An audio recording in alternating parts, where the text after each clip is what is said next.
More than 4 billion people live across this vast continent called Asia, and we are telling their stories. On this edition, they're Thailand's answer to Indiana Jones. They dive for lost treasure, descending into Bangkok's ink-black river to eke out a living searching for ancient artifacts. And being taken hostage by pirates. Asian sailors forced by Somali pirates at gunpoint to anchor their ships. I'm Martin Lowe, and this is Assignment Asia.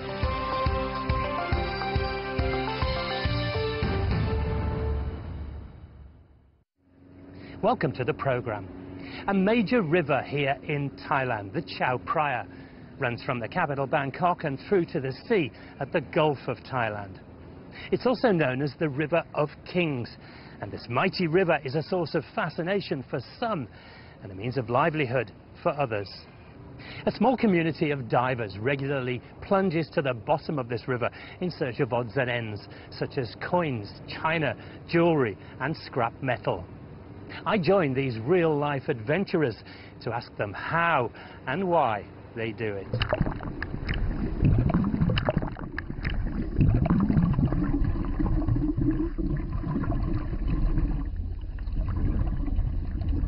มันมืดฮะมันมองอะไรไม่เห็นมันมืดหมดน่ะแล้วก็ลงไปพอถึงพื้นดินนี่เราก็ต้องใช้คำเอาใช้ประสาทมือเราเนี่ยคำนู่นคำนี่ก็คำไปเรื่อยๆน่ะจนกว่าจะเจอเหรียญเจออะไรพวกนี้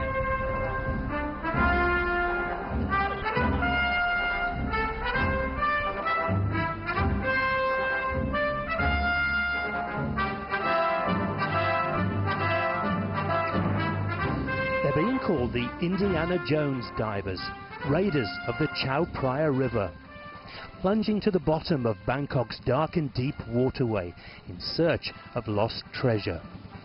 With only a homemade helmet, they descend to the depths to feel with their bare hands for ancient coins, pots and statues.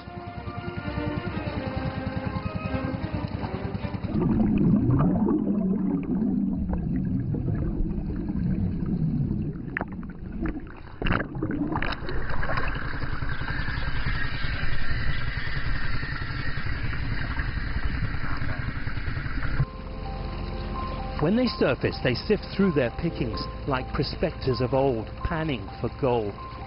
A few good finds means they can earn a modest living from selling their spoils to antique shops or collectors. Most often it's pottery or coins between 100 and 200 years old.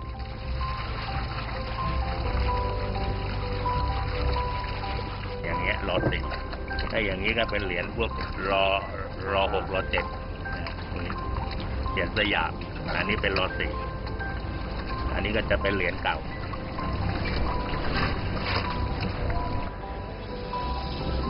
King Rama IV, also known as King Mongkut, was the fourth monarch of Siam under the Chakri dynasty, before it was renamed Thailand, and reigned for over 6 decades. King Rama VII was the 7th Chakri monarch, who abdicated in 1935. บางทีก็ลงไปก็เจอเลยก็มีบางทีลงไปนี่เป็นชั่วโมงยังหาไม่เจอก็มีแต่ส่วนมากนะส่วนมากเนี่ยจะนานบางทีลงไปเนี่ยเป็นชั่วโมงครึ่งชั่วโมงเป็นชั่วโมงกว่าจะเจอ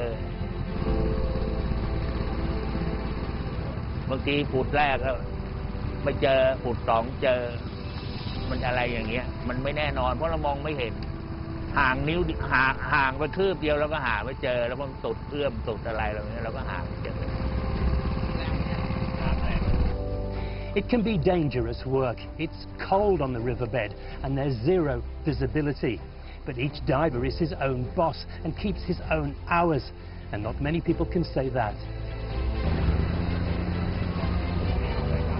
The Chao Phraya is a big and winding river. In places, it can be up to 16 meters deep. แล้วพื้นดินมันก็มีเลนมั่งไม่มีเลนมั่งถ้าอย่างชายในนี่ก็เลนถ้าออกไปกลางแม่น้ำมันก็ไม่มี มันก็เตียนแบบภูเขานะพวกแก้วพวกสังกะสีแล้วก็พวกปลาอะไรพวกนี้พวกปลากระเบนอะไรพวกนี้นะมันมีก็มีอยู่พวกแก้วพวกของโลหะก็มีพวกสังกะสีพวกตอไม้อะไรพวกนี้บางทีมันมีทุกอย่างนะในน้ำบางทีไอ้ต้นไม้มันลอยมาอยู่ใต้น้ำเนี่ยมันก็มาพาเราก็แย่มันมีทุกอย่างหลายอย่างใต้น้ำของเรามองไม่เห็นทีลงไปติดเรือก็มีติดเรือจมมาเรือมันแตกใต้น้ำอย่างเงี้ยเรือใหญ่ๆแตกใต้น้ำเรามองไม่เห็นลงไปพระเรือติดเรือก็มี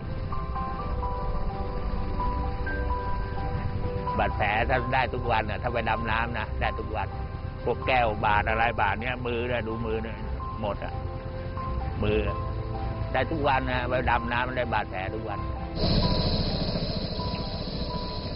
They make their helmets from items like old air conditioning units and water pumps. They weigh 20 kilograms, which helps the divers sink to the bottom.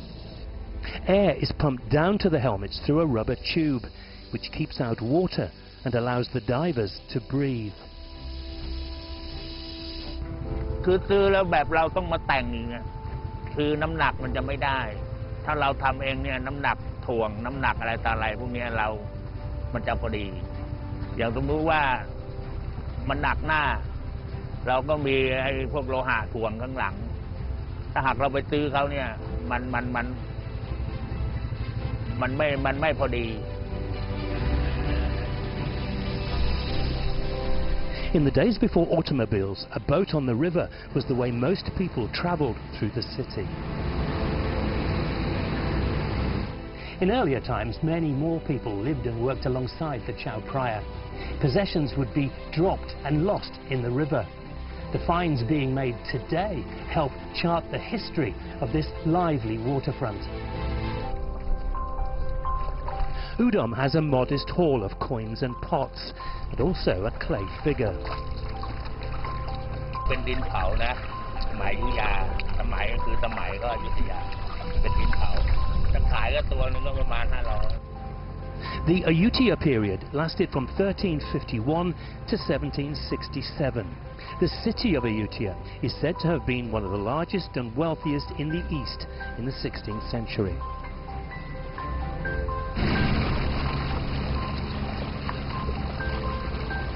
Udom's dive partner has found coins and a small animal toy.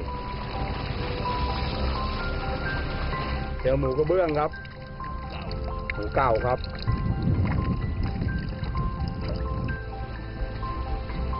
Today conditions are difficult. The river's dirty and the current is strong.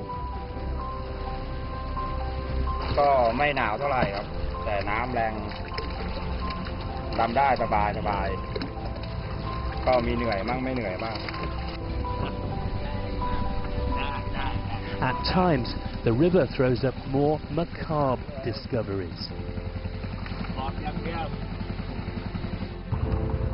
เราก็นึกว่าเพื่อนประดาน้ำด้วยกันไปเขย่าตั้งหลายครั้งเขาก็เฉยหนักๆเขาก็เราก็เลยสงสัยว่ามันนานจัดแล้ววันไหนเขานั่งทำอะไรแน่นอนก็เอามือไปคำหลายครั้งก็ยังไม่นั้นพอรูปมาถึงหัวถึงได้รู้ว่าเป็นศพ ถึงได้รู้แล้วว่าขึ้นแล้ว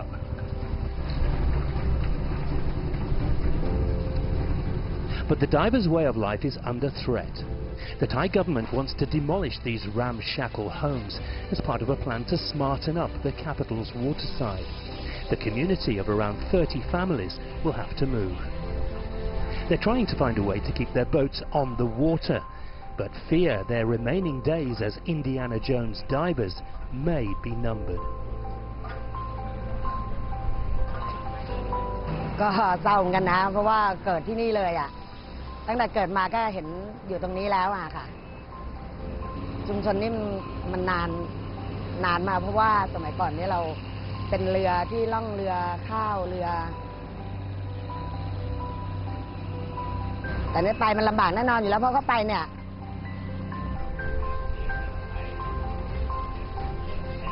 Over the years, many of the divers have developed a keen interest in what they find.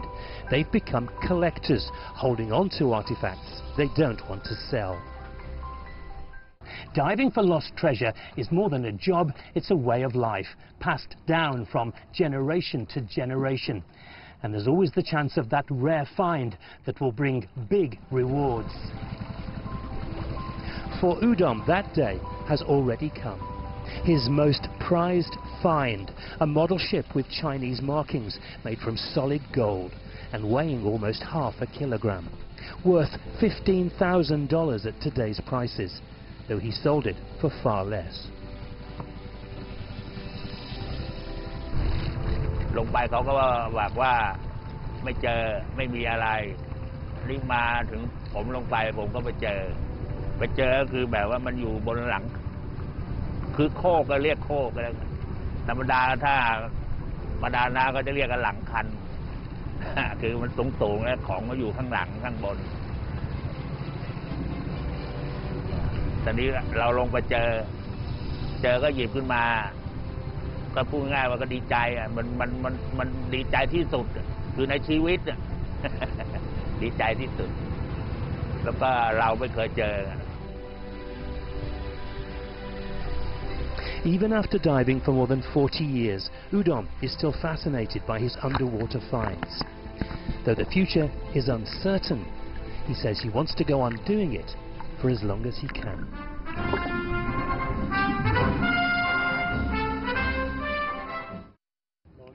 Apart from concern at losing their livelihoods, the divers are also said to be operating at the fringes of the law.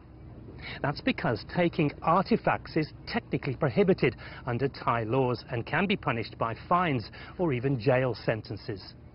However, the divers say they're simply retrieving small objects which might be of value to others, especially collectors. Next on Assignment Asia. Kidnapped by pirates who demand huge ransoms. Please help us, save us.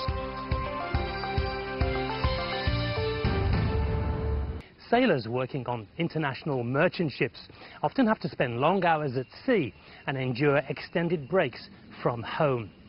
In addition, they have the constant worry and anxiety about being taken hostage by pirates on the high seas.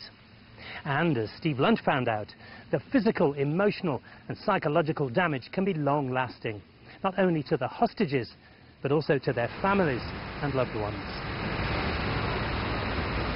Hoping for a brighter future, more than 150,000 Indians have gone to work on international ships. But such dreams of good fortune have drifted into nightmares for thousands of seafarers, as this officer knows only too well. In September 2010, while working aboard their cargo ship off the Tanzanian coast, George and his 14 Indian crewmates were hijacked. This is the first television interview he's given about their ordeal. So this firing sound came. Pirates attacked. They are firing to the glass, bridge glass. That's the breaking sound. Big sound was there. Then I saw that the people are coming with a gun. From outside this fiber boat, they are continue firing, pirates. The crew were forced at gunpoint to anchor their ship off Haraderi, about 200 miles from Somalia's war-torn capital, Mogadishu. More than 40 Somali pirates attacked the asphalt venture, demanding millions of dollars from its owners as a ransom. Then they tighten our hands with a rope like this from the back side, and a leg also with a rope. After that, they put on the deck. It was very hot, near about afternoon time. Then they started beating. One man with plastic rope, he beaten us. Then he told, cry. This crying sound we want to send to your company. So that he telephoned to our company. You see, we are going to kill your crew. Listen, they are crying, that is their sound. Like that torturing was there. That is near about one and a half hour. Continue beating. Their torturers knew that piracy pays. In 2010 alone, almost $240 million were handed over to Somali pirates as ransom money. In the last decade, pirates have kidnapped nearly 6,000 seafarers. Most of their victims are Asian. As the majority of seafarers now come from China and the Philippines, Indonesia and India. George's suffering also brought pain to his wife and 2 young children at home in Kerala. That shocking news to our family, even now also shivering my body, that memory was really horrible. So many questions in front of me. I really scared, I really shocked, even I couldn't do anything, I couldn't talk anything. 6 months of negotiations resulted in a ransom payment of $3.6 million, intended to secure the release of all 15 crew. But after releasing the ship and only 8 of the hostages, the pirates reneged on their deal. Demanding even more money, their objectives also became political. Posting this video online as a negotiation tactic, the gangsters refused to release George and the 6 remaining hostages until 120 Somali pirates were freed from Indian jails. We are just mentally tense and our health is not good. The hostages were kept dirty, hungry and thirsty, often falling sick. Please help us, save our life. We want our release. Please help us, save us. So many times they told, next we are going to kill you, next week like that. This time we will not fire, we will hang you. 2-3 times they took me. They told my other people, this George, we are going to kill George. A world away from their families for months on end, India's sailors work in harsh and perilous conditions. George's family suffered financial hardship and long periods of silence, hearing nothing about his fate. I cried a lot, alone, when after midnight, bathroom or upstairs. I never shows this in front of my children. She was writing letter to Papa in computer. When I opened computer, I saw that, Papa, are they beaten you? Are you getting food? Papa, I miss you, Papa. Yeah, of course, that period was really very pathetic and very terrible, horrible, what I can say. Everybody told me my husband will not come back. My son asked me, Mama, whether I can see my Papa. At least one time. How I can say yes. Sorry. So that was really very touching. As 90% of international trade is carried on ships, seafarers like George are an essential part of the global economy. With a huge share in world trade, India's annual exports are worth hundreds of billions of dollars. At nearly 2,000 meters above sea level, here in the cool blue mountains of Tamil Nadu, the climate is just perfect for growing one of India's most refreshing exports, tea. Now, every year, well over 200 million kilograms are shipped from India's shores, making it one of the world's top tea exporters.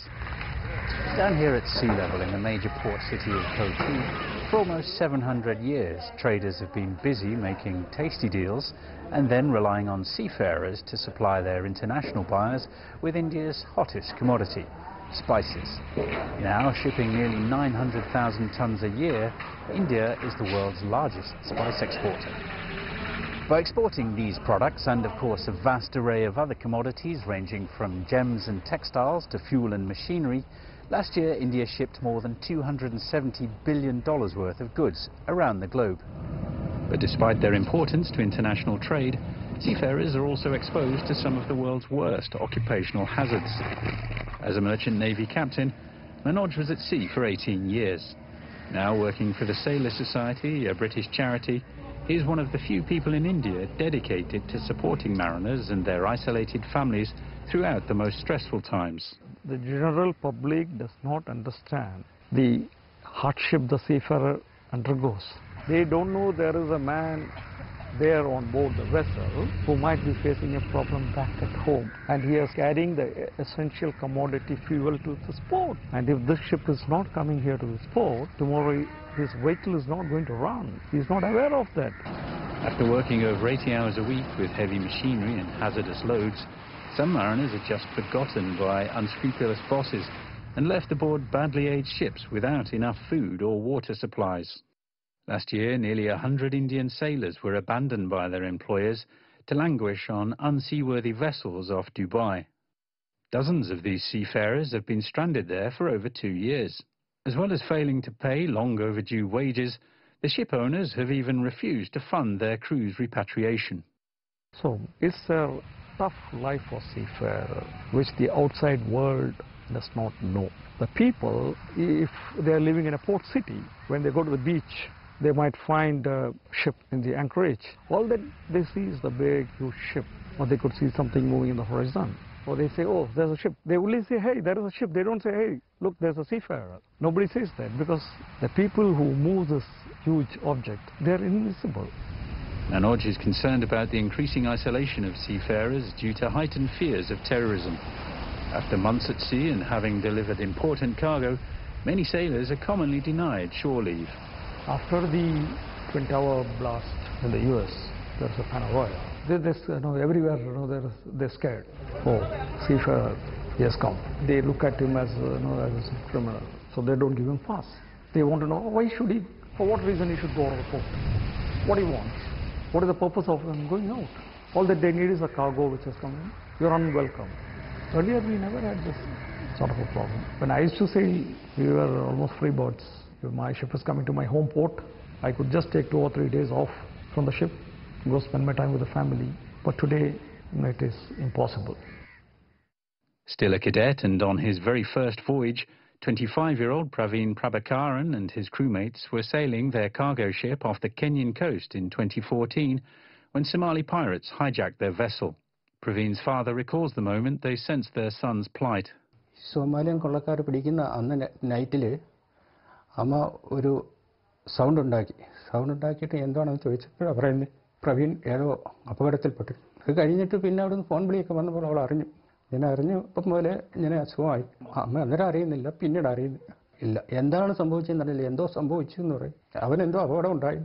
Relieved when Praveen was surprisingly released by the pirates after only 4 days, his parents were again shocked to hear that their son had been imprisoned by Kenyan police.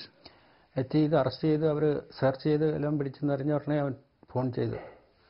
ഇതുപോലെ പിന്നെ ഓടത്തിൽ പെട്ടെന്ന് കരഞ്ഞുകൊണ്ട് പറയായിരുന്നു.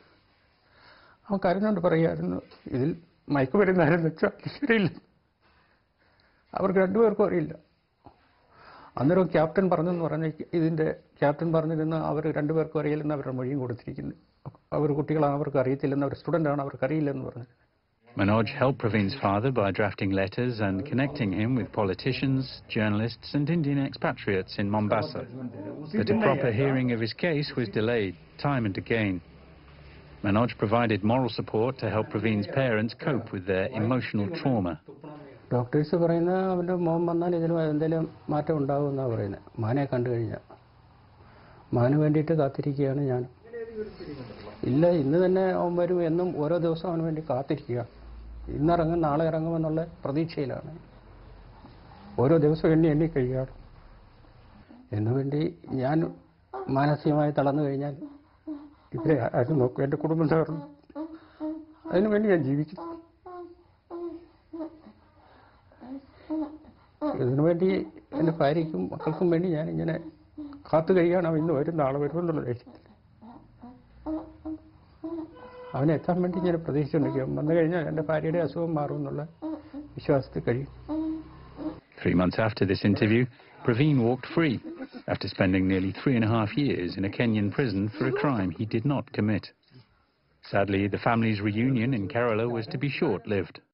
Praveen's mother had become so sick that with only a few weeks of her son's homecoming, she died. As well as providing moral support to George's family, Manoj introduced Mercy to Indian officials who could help negotiate her husband's release. But despite their efforts, George and his 6 crewmates were held as hostages for more than 4 years. To secure their eventual release in October 2014, yet more ransom money was paid, $2 million, according to Indian media reports. But George's family life will never be the same again.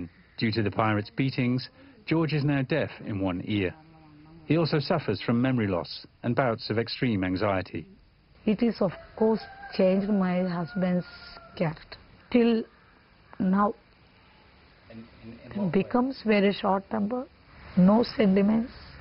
Psychologically, it is really affected my husband. And smoking. Never use cigarettes. It's really affect our family, children. Really very desperate about this habit. Because we should bother about their health. His health also. No? Doctor many times told him not continue smoking. Changed a lot. He's loving, but somewhere something lost. But thank God, at least he is strong with us now, sir. His lengthy ordeal, George still plans to resume his career at sea. India's economy relies upon the courage of sailors like George and Praveen and upon the sacrifices made by their families. More than 1.6 million seafarers work on international ships. 7% of them are from India. Analysts believe that if India wants to become more competitive in global shipping, its political and business leaders will need to show greater appreciation and stronger support for the country's seafarers. For Assignment Asia, I'm Steve Lunt in Kochi, India. George and others managed to return alive, but there are those who weren't so lucky. Some died in the hijacking, others died in captivity. The International Maritime Organization said recently that while pirates used to target oil tankers, since the global decline in oil prices, they've been increasingly switching to kidnaps for ransom. That's all the time we have for this week. I'm Martin Lowe in Bangkok. Thanks for watching, and join us again on Assignment Asia. Share your thoughts and contribute story ideas for future shows by contacting us on social media.